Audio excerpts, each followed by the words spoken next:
Selamat pagi Permisa, kembali lagi bersama kami. Saya Adelisa Sadara Ramadhani. Saya Satria Yudatama. Dalam program Berita Sekolah hari ini. Pemirsa, pendidikan di era globalisasi menuntut generasi muda untuk mampu beradaptasi dengan perkembangan dunia, termasuk dalam hal penguasaan bahasa asing. Menyadari pentingnya hal tersebut, SMAS Nurul Hikmah terus berinovasi dengan menghadirkan berbagai program unggulan. Salah satunya adalah program bahasa Jepang yang saat ini menjadi salah satu kegiatan favorit di kalangan siswa.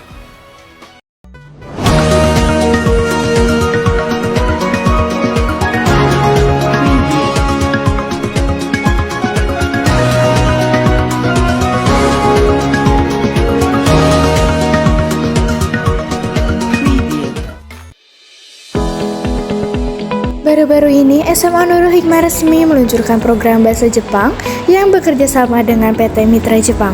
Program bahasa Jepang ini bertujuan untuk membekali siswa dengan kemampuan berbahasa asing, khususnya bahasa Jepang, yang kini semakin dibutuhkan di berbagai bidang seperti pendidikan, pariwisata, dan dunia kerja. Tidak hanya mengenai struktur bahasa dan kosakata, para siswa juga diajak untuk mengenal budaya dan kebiasaan masyarakat Jepang, seperti cara berkomunikasi yang sopan, tradisi Hanami, dan berbagai festival khas negara Sakura. Assalamualaikum warahmatullahi wabarakatuh. Saya Nesya Aura Putri sebagai reporter di sini ingin menanyakan beberapa pertanyaan kepada guru bahasa Jepang yang ada di SMAS Nurul Hikmah Jonggol. Sensei boleh perkenalan terlebih dahulu? Oke, boleh. Terima kasih. Assalamualaikum warahmatullahi wabarakatuh. Saya Intan Sensei. Saya guru bahasa Jepang di SMAS Nurul Hikmah Jonggol.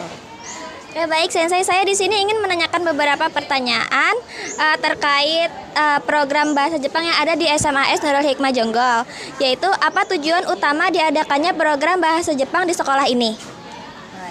Tujuan utama diadakan program bahasa Jepang pertama-tama adalah bahasa Jepang ini kan sekarang menjadi program unggulan yang ada di SMAS Nurul Hikmah Jonggol. Tujuannya apa sih? Kenapa akhirnya menjadikan program bahasa Jepang ini sebagai program unggulan? Sebetulnya melihat dari dilatar belakangi atas dasar sekarang tuh banyak lulusan-lulusan SMA tapi ketika sudah lulus bingung mau melanjutkan kemana, karena untuk mencari pekerjaan di Indonesia memang agak sulit karena pencarinya banyak, lowongannya sedikit. Akhirnya kami memberikan alternatif lain gimana caranya mereka bisa berkembang, bisa mencari pekerjaan di negara lain, tapi kami bekali dulu dengan bahasanya di sini begitu.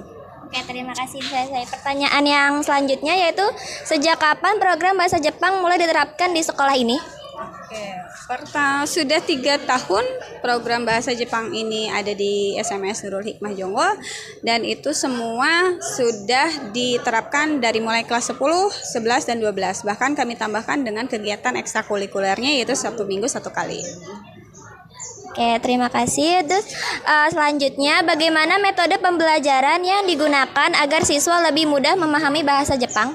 Oke, untuk metodenya sendiri, karena bahasa ini tidak bisa hanya mendengarkan saja, kami banyak juga coba untuk mereka praktek langsung gitu, dengan cara setiap materi atau setiap bab yang dipelajari itu biasanya langsung dipraktekkan. Misal contoh pada saat bab kaimono suru atau berbelanja, mereka membuat video atau membuat tugas dengan langsung terjun ke tempat belanja, apakah itu mall, pasar atau warung dan sebagainya, sehingga kalau bahasa itu kalau hanya didengarkan akan jauh lebih maksimal ketika didengarkan, dicoba diucapkan lagi dan langsung dipraktekkan seperti itu. Terima kasih Sensei. Ini pertanyaan terakhir, yaitu apakah sekolah memiliki kerjasama dengan sekolah atau lembaga di Jepang? Nah, untuk kerjasama yang sudah kami lakukan yaitu kami sudah bekerja sama dengan PT Breksa. Kalau dulu bernama PT OS Selna Jaya, sekarang sudah berganti nama menjadi Breksa. Ada beberapa lulusan kami yang saat ini sedang menjalani pendidikan di Breksa tersebut. Insya Allah di tahun ini mereka akan bekerja di sana seperti itu. Terima kasih Sensei sudah menjawab pertanyaan yang diberikan. Saya sebagai reporter di sini mohon maaf jika ada kesalahan kata. Assalamualaikum warahmatullahi wabarakatuh. Kegiatan pembelajaran dalam program ini dilakukan secara interaktif dan menyenangkan. Guru guru pembimbing menggunakan berbagai metode menarik seperti games edukatif, percakapan sederhana, serta pemutaran video budaya Jepang. Siswa juga diajak untuk berlatih menulis huruf hiragana, katakana, dan kanji yang menjadi dasar penting dalam pembelajaran bahasa Jepang. Selain itu, program ini juga menjadi persiapan awal bagi siswa yang berminat mengikuti program kerjasama atau pertukaran pelajar ke Jepang di masa mendatang. Antusiasme siswa pun terlihat sangat tinggi dalam mengikuti setiap sesi pembelajaran. Kami juga terhubung oleh salah satu siswa alumni SMA Nurul Hikmah Jonggol yang sudah berhasil mengikuti program bahasa Jepang. Assalamualaikum warahmatullahi wabarakatuh. Sebelumnya izin ya Kak Rama. Saya Bunga Nabila dan rekan saya Sasio di sini mau bertanya sedikit ke Jepang.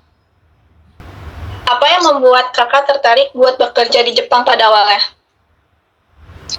Awalnya sih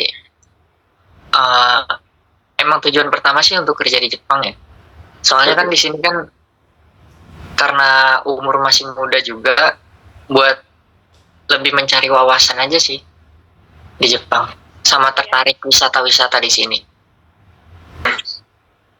Untuk proses seleksi atau pendaftarannya susah nggak Kak?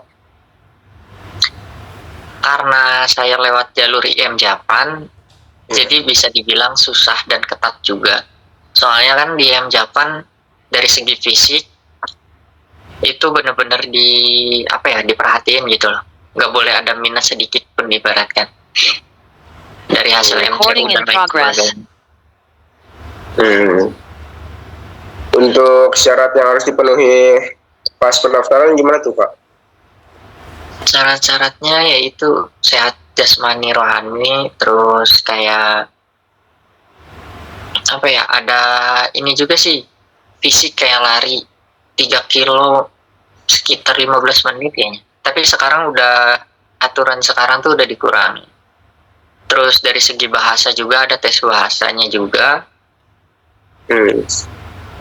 Ya paling itu sih yang penting. Kalau magang emang jatuhnya nggak terlalu ribet sama kayak visa TG atau visa kerja itu. Berarti kakak sekarang magang atau kerja? Magang. Menurut kakak, apa aja yang harus dipersiapin untuk kakak atau adik-adik yang nanti yang mau bekerja di Jepang? Yang paling penting sih bahasa.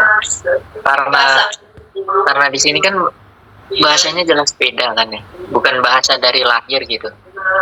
Nah itu yang paling harus dipersiapin supaya ketika nanti kerja kan ketika kita paham bahasanya, otomatis kan paham apa yang diperintah, apa yang disuruh buat ngerjain gitu. Jadi nggak ada kesalahpahaman ketika lagi bekerja. Kan kebanyakan orang dia nggak ngerti perintahnya, nggak ngerti arti dari bahasanya, terus dia ngelakuin hal yang salah, yang ngerugiin perusahaan misalkan.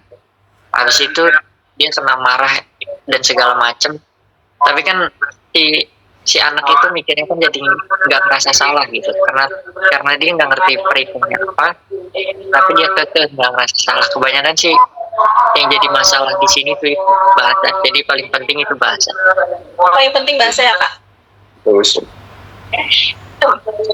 karena sudah menjawab beberapa pertanyaan dari kami, saya Satio dan rekan saya Bunga mengucapkan terima kasih atas jawaban-jawaban. Terima kasih Kak. Demikian laporan kami hari ini. Saya Adelisa Sadara Ramadhani. Dan saya Satria Yudatama mengucapkan terima kasih atas perhatian Anda. Sampai jumpa dalam program berita berikutnya. Selamat pagi dan salam sejahtera.